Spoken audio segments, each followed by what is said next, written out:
So this is Melissa Zad for Into Boxing, and I am joined by the legend, the man who needs absolutely no introduction, Ricky Hatton. How are you? Great, yeah, good to be here. Looking forward to it. Obviously, we've got your son on the card on Sunday night, Campbell Hatton. How do you feel he's getting on?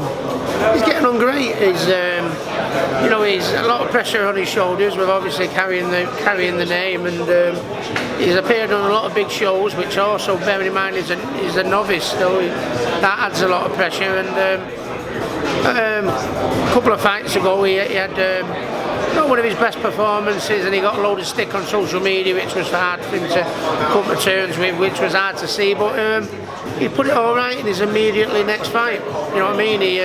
His last fight, he put in his best ever performance. So even though he's got a lot of pressure on his shoulders, the fact that his last performance was his best, I think shows the character he's got. And if they give him time, he'll eventually get there, hopefully. I think you've touched on some really, firstly, it's so refreshing to hear you speak honestly about it, but also I think you've touched on some really important points.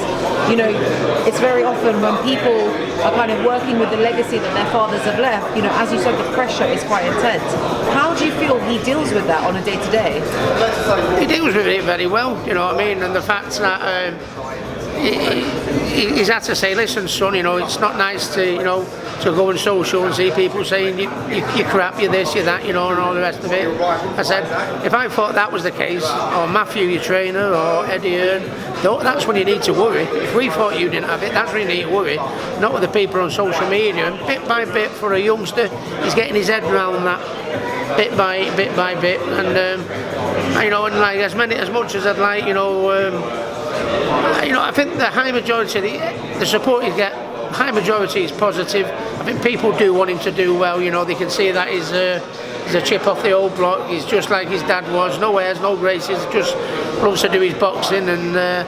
And I think the majority of people are behind him. But unfortunately, you're never going to get away from that small few on social media, and he's got to put that to the back, and ultimately it's not important. But it's very hard to say that to a youngster, because that's what youngsters are these days, social media mad, aren't they? So but he's getting there bit by bit. Obviously it's also very difficult for him, because a lot of people, when they join the pro ranks, they join such a massive amateur pedigree, which obviously, that kind of adds to that experience. Yeah, that adds to it. I had 80 fights as an amateur, he had 24.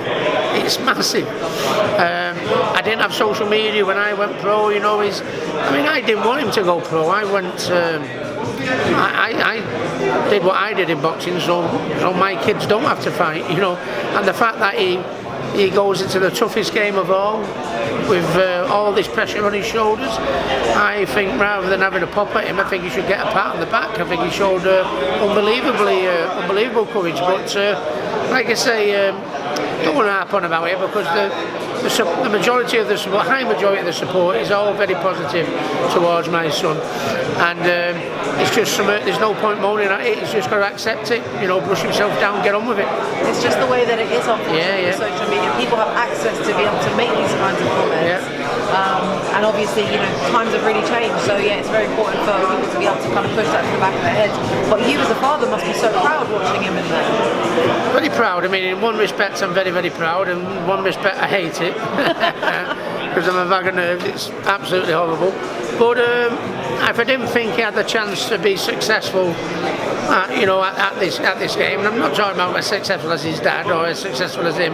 I'm just talking about successful in it where he can make himself a good living and win titles and stuff like that. If I didn't think he was capable of doing that, I would advise him to go elsewhere, because no one wants to see the son get punched. And if I didn't think he had half a chance, I'd have advised him on something else.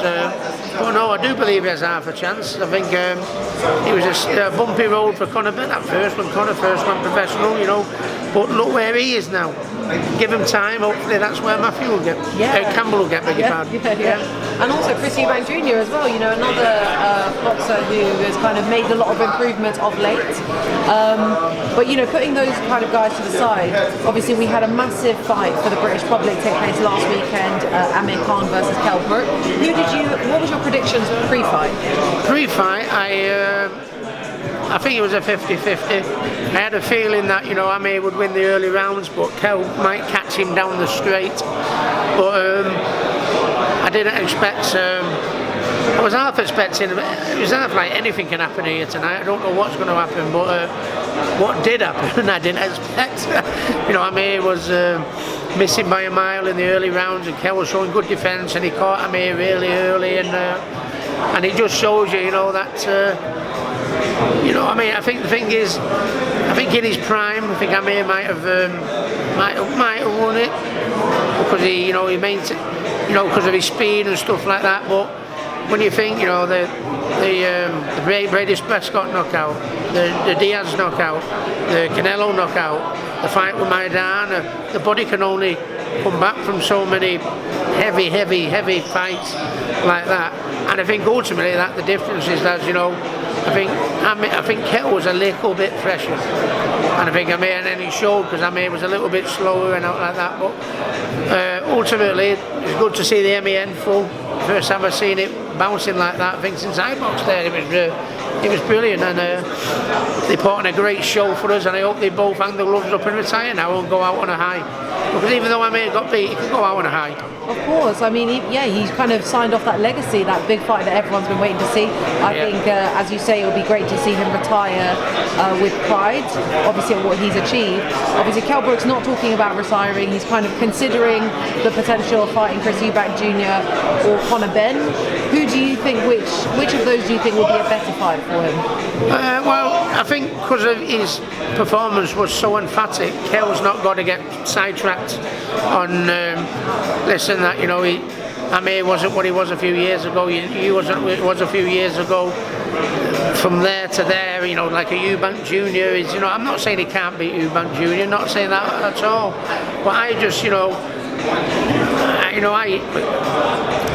I'd hate to see him, come back and then, and get flattened. I'm not saying he probably would, but I mean, I'd love to have gone out on I made my comeback, for different reasons. I had a few demons I needed to, to fight. But so my comeback was a success, believe it or not. But wow, Kell's had that brilliant performance. That's the time to hang him up for me. If he has a number one and gets knocked out, then it would be a very, very sad sight, I think, especially when he's in a position now where he can hang him up on such a high. Because I tell you what, last Saturday, that was one of the best atmospheres the MEN's ever seen. Absolutely. Ricky, thank you so much for taking the time to speak to me today. I appreciate it. Pleasure.